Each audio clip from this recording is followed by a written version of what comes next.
September 28, 2008 was a day never to be forgotten in the Doubs River in France.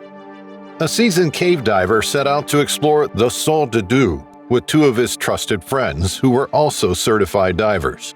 However, an unexpected twist of fate would change everything on this dive. The Source du Doubs is a fascinating cave system that gives rise to the Doubs River, located just 1.2 miles away from Moth, France. Even in chilly weather, the water inside this cave maintains a steady temperature of 42.8 degrees Fahrenheit all year round, keeping its crystal clear appearance. Despite the cold, the cave draws many visitors, becoming a beloved natural attraction in the region. Positioned at the base of Mount Risu and Le Gros, this cave system is frequently explored by adventurers. Sitting at an elevation of 3,068 feet above sea level, it serves as the origin point for the Doubs River. The Source du Doubs offers a unique and scenic experience for those who appreciate the wonders of nature. Thanks to the cave's springs, which react promptly to rainfall or snowmelt, you can conveniently track the current discharge online. It's worth noting that diving is restricted if the water level exceeds 21.2 cubic feet. To engage in diving, obtaining a permit is necessary, and you can easily apply for one at the mayor's office. Despite these monitoring measures, the cave maintains an air of mystery.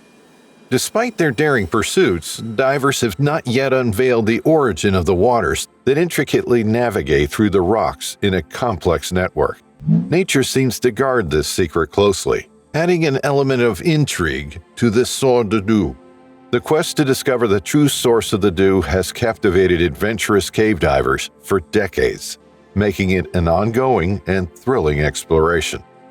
John Manili, born in 1976, displayed an insatiable thirst for knowledge from an early age.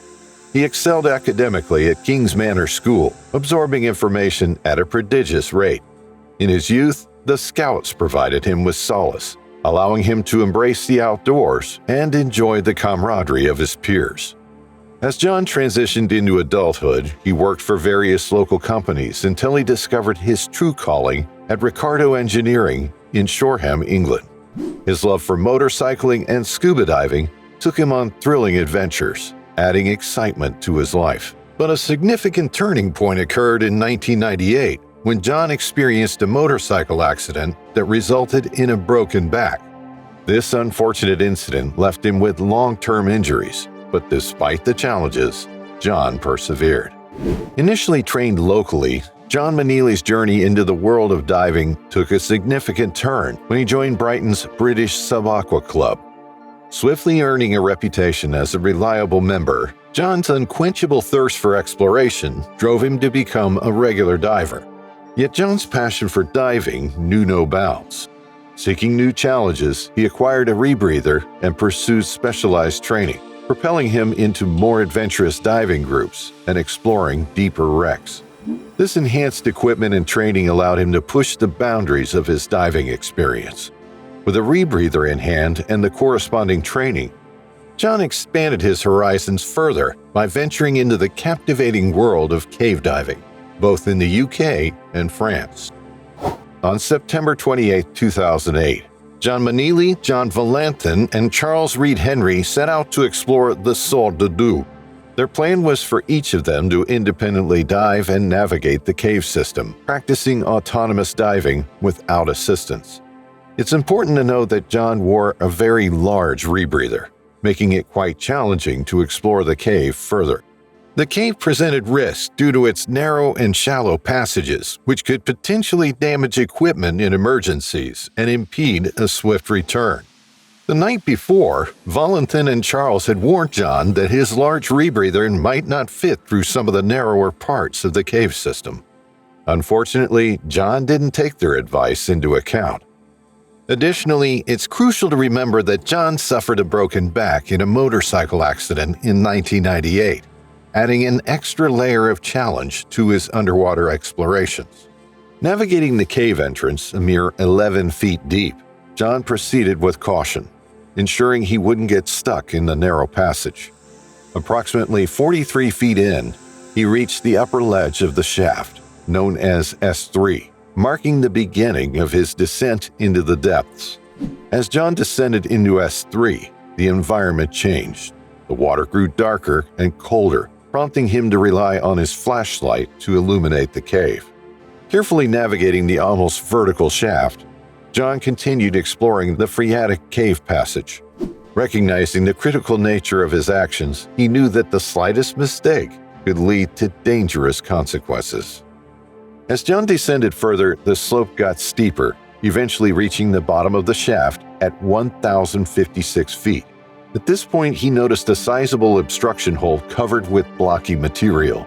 To the right of the shaft floor, there was a narrow crevice leading to an uphill cave passage. This area had a lot of sediment, creating strong turbidity in the water, making it challenging to see clearly.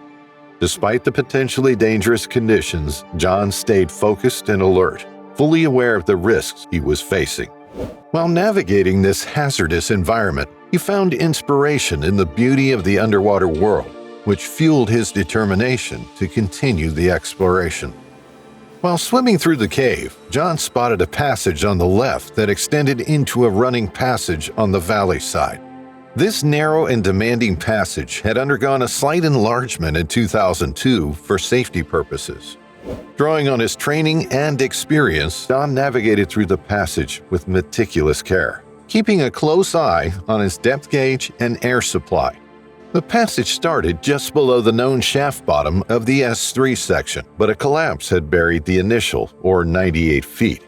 Despite these obstacles, John successfully emerged on the other side, experiencing a mix of relief and accomplishment. Covering about 1,821 feet, John encountered the first significant fold zone in the cave. Progressing through the steeply sloping passage, he observed accumulations of gravel banks that posed challenges to further diving. Despite these obstacles, John felt content with the progress he had made. As his air supply neared its limit, he made a responsible decision to turn back. Adhering to the rule of thirds, a crucial safety guideline in cave diving, John ensured that he had ample air remaining for a safe return journey to the surface. Before swimming back, John took a moment to reflect on the breathtaking beauty and intriguing mysteries that the underwater cave system presented.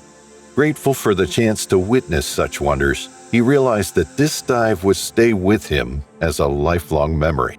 As he retraced his earlier path, John carefully navigated the obstacles he had encountered. Reaching the end of the S2 section, he faced a series of tight obstructions created by large boulders. Navigating this part demanded skill and careful attention to prevent getting stuck or dislodging rocks. It was another challenge that John approached. As John first entered the cave, he encountered challenges navigating the narrow passages, primarily due to the size of his large rebreather, which made it cumbersome.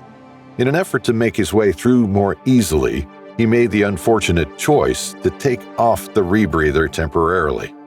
Negotiating the thigh gap, he successfully maneuvered through and relied on an alternative breathing source from another bottle. However, the real setback unfolded when John attempted to reattach his rebreather. The tight passages, coupled with lingering effects of his back injury from 1998, made it impossible for him to secure the rebreather back in place.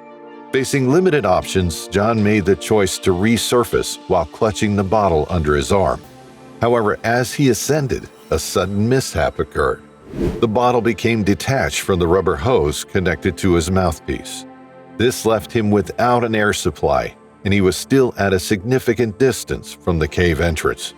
In a frantic effort to retrieve the lost bottle, John searched desperately, but was unsuccessful. The severe depletion of oxygen took its toll, causing him to lose consciousness in a dire situation where every breath mattered. While Valentin and Charles, John's diving companions, had returned to the cave entrance, concerns started to grow about John's whereabouts.